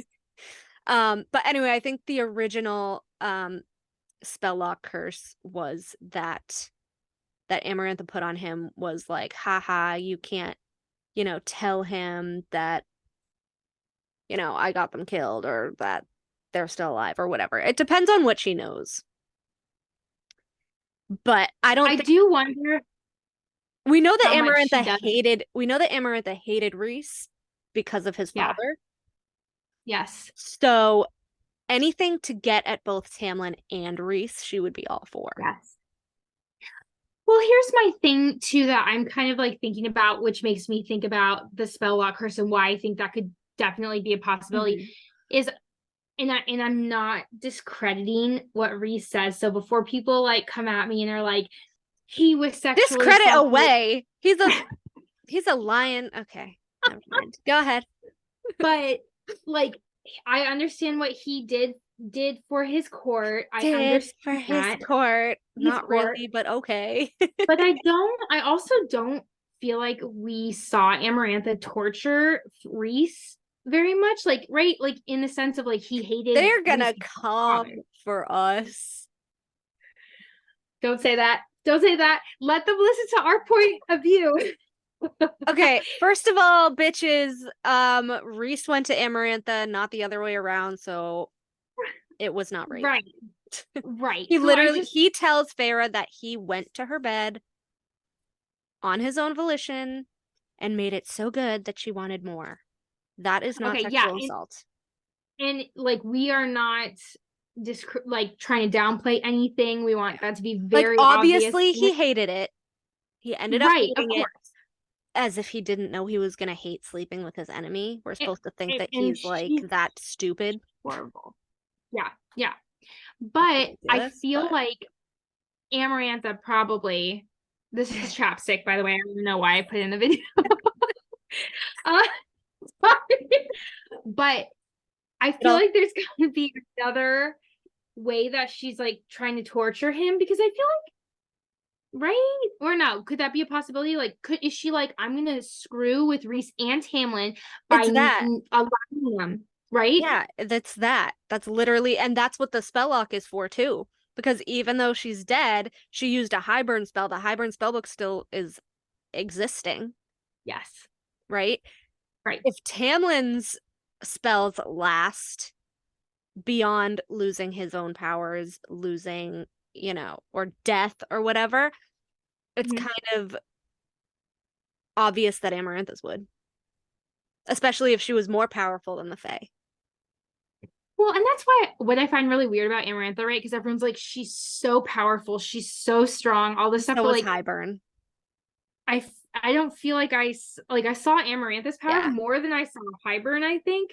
But I feel like she kind of went down easy. Like, how did she not know she was gonna die if Feyre won? Like, I don't understand that, right? I know.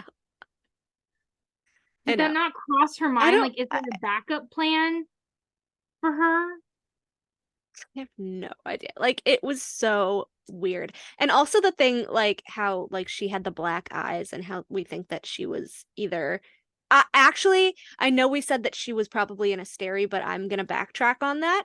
Now that we know that the Daglin were the siblings of the Asteri, I think that she was a Daglin. Yeah.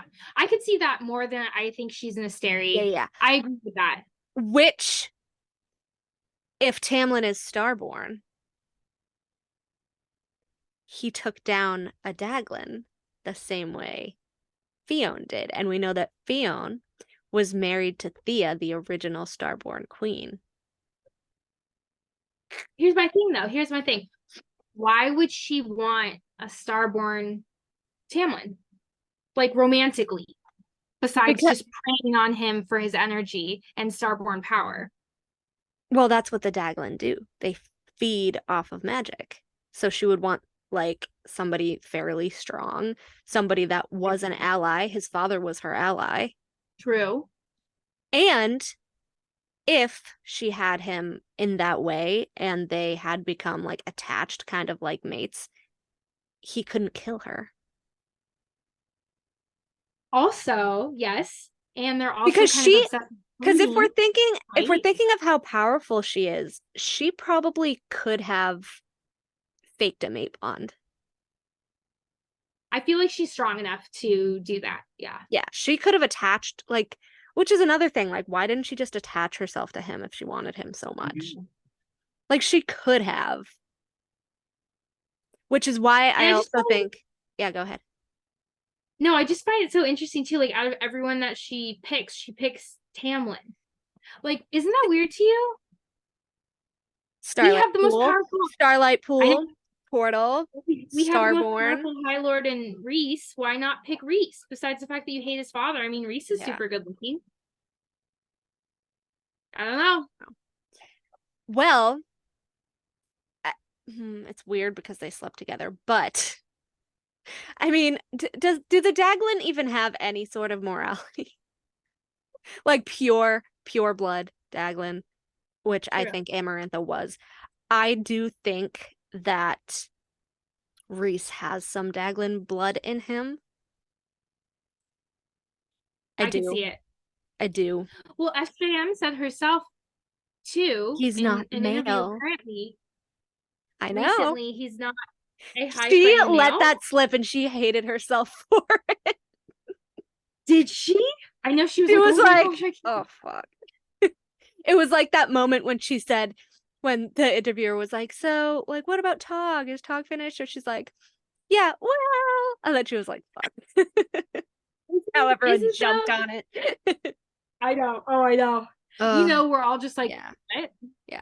Tog's But coming yeah, back? I think Amarantha wanted Tamlin because as far as she knew, he was the only Starborn person that she knew of.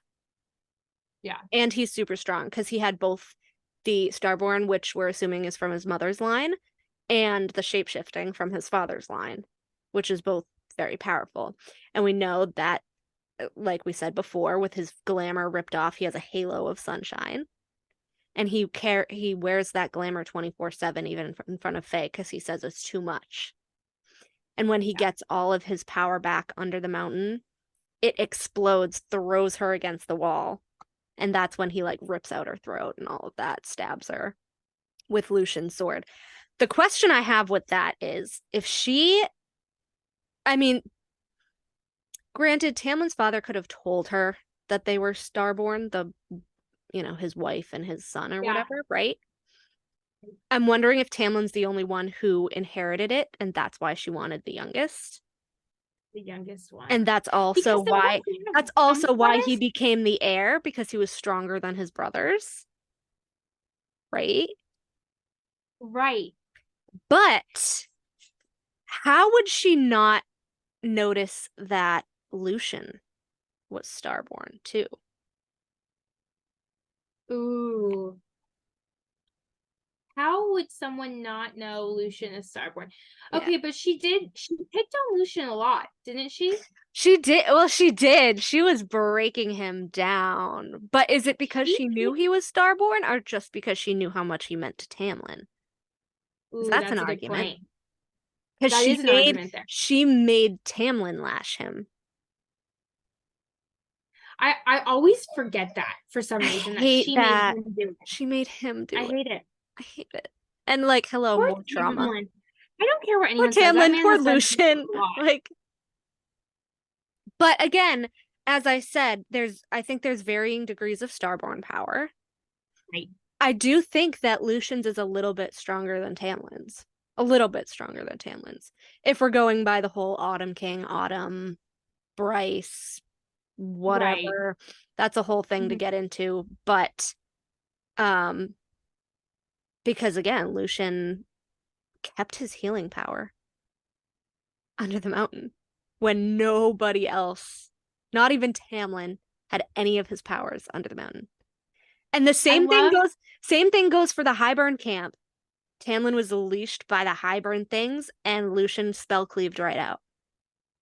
I love that. I truly believe, I know you and I have kind of talked about this too, and not to get off topic at all. Yeah. But I believe that she puts in these little Easter eggs here and there that like work. Don't you think so? Like that. Totally. Like, the Highburn leash, she's the only one that spell cleaves off. Tamlin, who's super powerful, still chained. Yeah. He has power under the mountain. Nobody else does. Yeah. I mean, so we all know what that means. Yeah. Right? Yeah. High King, I'm convinced. I know we keep circling back to this, but it's just interesting. And the fact that Lucian had to make up an excuse because Feyre actually asked about it.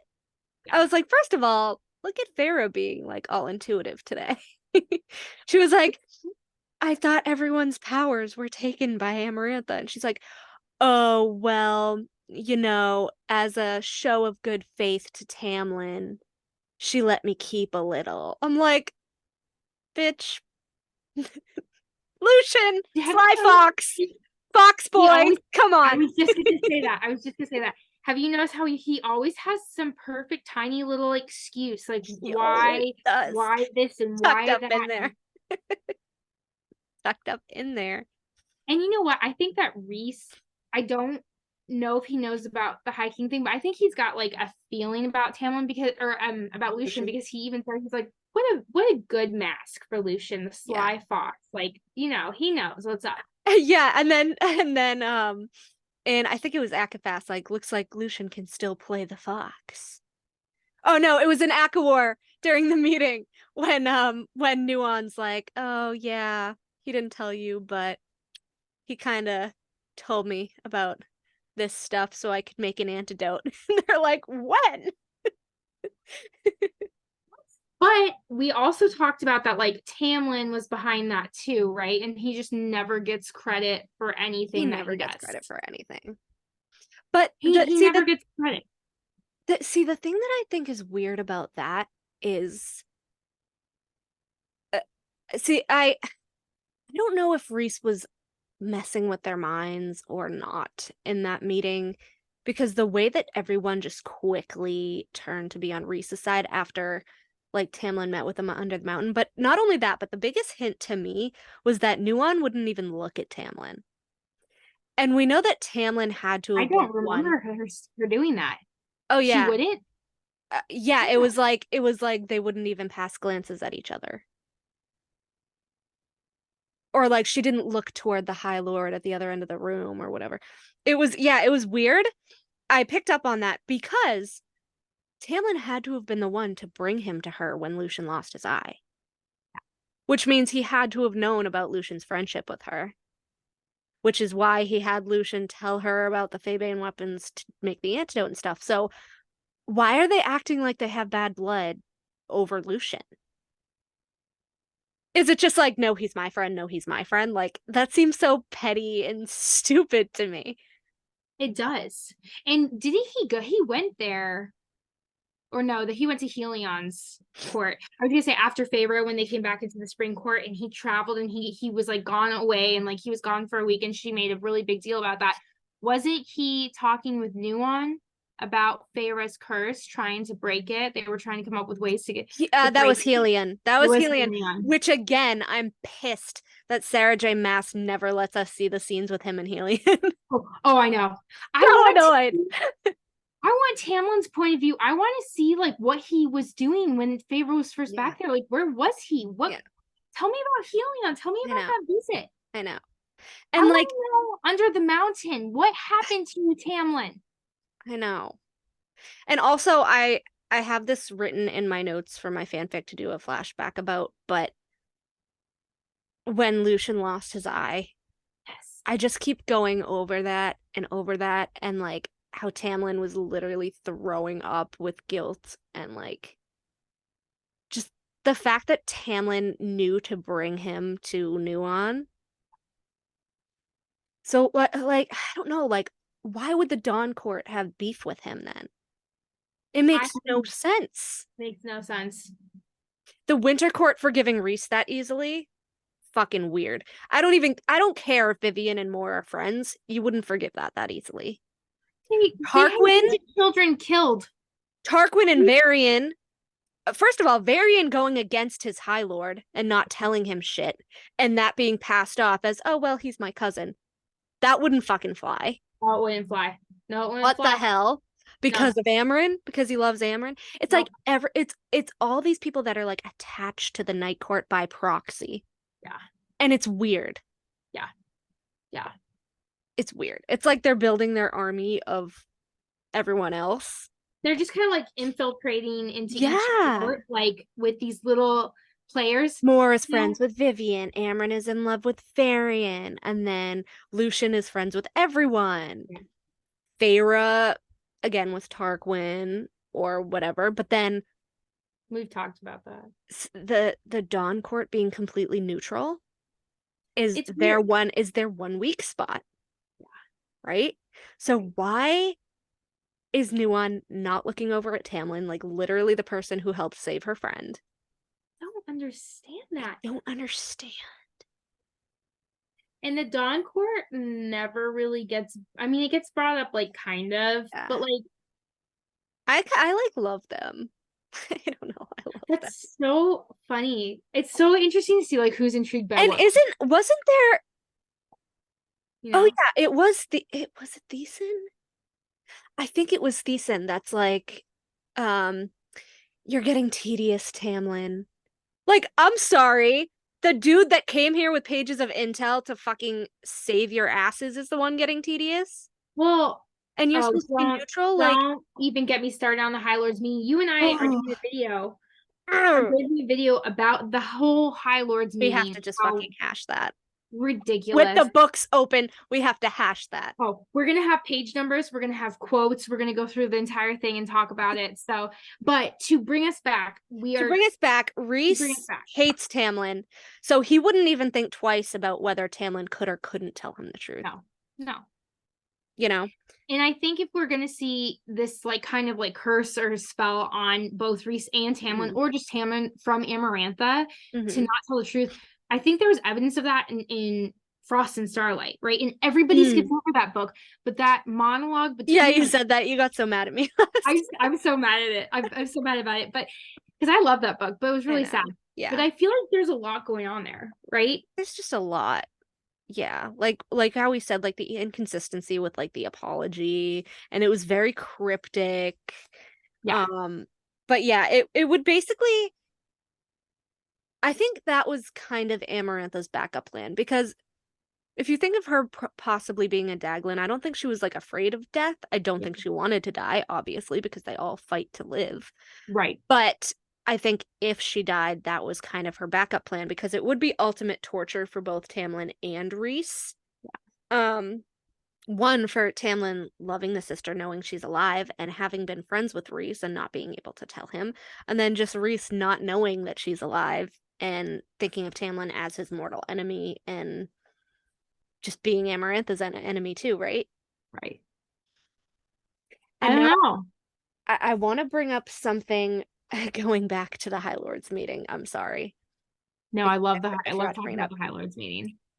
But something that nobody points out is the pattern of people in the series not allowing Tamlin to speak. Yeah. He's a High Lord, right? But they don't treat him like an equal. No.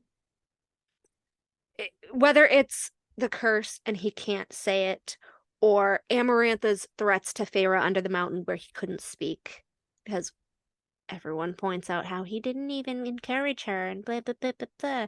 When literally at the beginning, Amarantha's like, if you so much look at her like you love her or whatever, I'll snap her neck. Like, yeah. And then Lucian is like, have you ever thought that, like, he's keeping his mouth shut so she doesn't make it worse for you? Like, it's in the book that this is why he can't speak. Not to mention Rhys. We literally saw Rhys murder Brutius. Yeah. Mind melt him. So Tamlin doesn't want Rhys in his head telling Amarantha everything he says to Feyre, because then she'll make it worse for him. Absolutely. But whether it was that, or whether it was Rhys taking his voice away at the High Lords meeting, or one that never gets brought up, him not, whether it was by choice or not, him not being able to tell Feyre about the Hybern spy mission. Couldn't speak about that either. Nope. Because first of all, Tamlin's not stupid. As much as people want to say he's stupid, he's not stupid. No, he's not. He's not stupid. He knew it was sus that she was back in spring. He wasn't going to tell her all of his plans. Whether she was acting like she loved him again or not, there was a reason to be suspicious and a reason not to tell her everything. So him not telling her of his spy mission, and then even in his depression, how he turns into his beast and he doesn't speak. Doesn't rule. Just showing that he's suppressed. So it's like, it's this huge pattern of his voice getting taken away throughout the series. Yeah. And I don't think anyone really sees that pattern just because obviously everyone's looking at Feyre and how Feyre feels. But it's like, if you look at his point of view, his ability to speak out and his ability to tell his own truth is ripped away. And it's every single time. Every book. Every book. We never see Tamlin talk truly in detail, in depth about anything. Nope. Past book 1. Nope. And the only thing that we solidly have is from other people, like Lucien. It's Lucian's secondhand account of what Tamlin had told him over the course of their friendship. Yeah. Like, he never talks about how Amarantha pursued him as a kid. He never talks about those meetings that he was forced to go to as a kid. He never talks about how evil his father was to him as a kid. He never talks about, the trauma of seeing his father murdering humans as a kid, aside from that one little sentence where he just brings up that it happened. I know.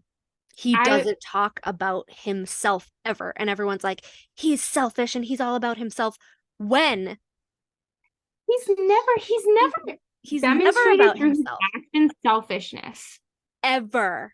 And you want to know what? Because I know someone's going to listen to this or watch this, and they're going to say, how can you say that? Because when they were back in the spring quarter after Under the Mountain, he was selfish at night because he heard Feyre throwing up in the bathroom and he didn't help her, and he was in his beast form at the bottom of the bed. Someone's going to say that to us. Well, no, because Feyre is in the bathroom and she has her monologue and she says, this is an unspoken mutual agreement, word for word, unspoken mutual agreement that we have, so we don't let Amarantha win. Yeah, that's what she says. So it was, and she didn't say anything about him turning into his beast form, like with his nightmares and his paranoia either. So it was mutual. She knew, and I think because I was doing a reread of ACOTAR, right? Like, she understood why he was acting the way he was. Like you said, it was a mutual agreement. Like, at the time, she knew that. At the time, she knew it. Yeah. Right? Like, it's two very broken people, and they're just trying to sweep it under the rug. Like, how many people do that in real life? Yeah. And just try and get on and not let her win and live their life and be happy and be together. Yeah. And they just were breaking each other constantly. Yeah. They wouldn't tell each other what happened to each other. No, I honestly believe that if Tamlin had told her what truly happened or his experience, or could, because again, I don't think he could. Yeah. I think it was her and Rhys. That's how she fucked them over. And not only that, but we also have Ianthe working against him. Because she became the new Amarantha, Hybern's little bitch, she did. For power. Yeah. Oh, absolutely. And how he can convince all these people. And I just want to say too, and I just want to bring this up real quick because I know we have to go here in a couple minutes, but no one gives Ianthe enough credit for the damage that she did to Feyre and Tamlin's relationship. Oh yeah. Right? She was there saying things in Tamlin's ear. I don't know if we talked about this last time or not, but whispering, Feyre wants this, Feyre wants that. So Tamlin's like, oh, okay, believing it. Like, Tamlin always said to Feyre's face, like, whatever you want, just whatever, sure, whatever you want. And like even he didn't like her wedding dress. He did not force her to wear that dress. They were laughing about it. They were both laughing about the wedding dress. And he was like Feyre has a big ass mouth. We know she has a big ass mouth. Why, if it's your wedding, why are you not saying, I'm not wearing this fugly dress? Oh, well, everyone's gonna say she was traumatized and couldn't voice her opinion. Really, what it was is she didn't want a wedding. She was trying to heal back from Under the Mountain. Had Tamlin wanted to elope, I think she would have been better. Like Rhys knew to elope with her, right? Which again is weird because after 3 months and you stole her from her wedding, like, come on. I know. Anyway, just to quickly go over this last part. Yeah. I'm just gonna kind of read this and then we can discuss if that works for you. Yeah. So going back to Amarantha being extremely intricate with her torture and very, very specific about her riddles. I don't think that the only reason she spelled the masks to their faces was just because of Tamlin's shape-shifting powers, as I mentioned before. As we know from Rhys, he met Tamlin when their families would attend joint court events. So my thinking here is that there was a masquerade ball in the past. Because there had to have been more than just one, or else Amarantha wouldn't have an idea for one, right? Mm-hmm. So I think that Tamlin met Lauren at a masquerade ball, one of those court-wide events. They vibed, they fell in love over that night or a couple other secret meetings. And I think the masks were a callback to Amarantha telling the father about his past love as a threat to, like, if you do succeed in falling in love with a human, I will kill her too. All All of Tamlin's torture and the Spring Court torture from Amarantha heralded strategic. back. It was strategic. It heralded back to him and Lauren's relationship. Yeah. Right? The head that was stuck, that was severed, that was put on the fountain, the wings, the head, the wings, the masks that were on their faces. It all comes back to this Lauren. event. And it's another thing too, is she's not just teasing him over like, haha, I got her killed or sent away, or I broke you guys up. Right. It's also a double fuck you to Rhys, because he can't tell them, as we said before. But I think that by accepting Rhys as her assassin, because again, he went to her, I think by accepting his proposal as her assassin and bedmate, that it was both her hatred for his father killing Tamlin's father, because they were friends, but also for his sister winning Tamlin's heart. Yeah. She's jealous. Amarantha is a petty, jealous bitch. Let's be real. That's who she is. So she's gonna rub salt in every wound. And I know that we were like, oh, well, she says she's so powerful, but then she got killed. But I know that she didn't want to die. But she's pulling all these strings in the background still to this day. I'm convinced. Feel that too. Or I don't know, I think it's interesting that it was brought up. This is a whole other discussion too, but the sword and stuff. So she's smart. I think she's pulling strings behind the scenes too. Yeah. Are we going to see her later on? I don't know. Maybe. Possibly. I think it would be, I said this before, but I think it would be interesting if maybe Amarantha was the one who came back in Amren's body. I don't know if I said this before. Ooh, I love this. We got to talk about this next time on the video. I love this theory. I actually really like this theory. And that's why she wants like Rhys to be High King, just because she's gonna dethrone him like right after the fact. Amren was a little bit sketch in Silver Flame. It was very sketch. Like very sketch. Very sketch. But going back to Amarantha, so she's the one that got rid of Narbin, the sword. Right.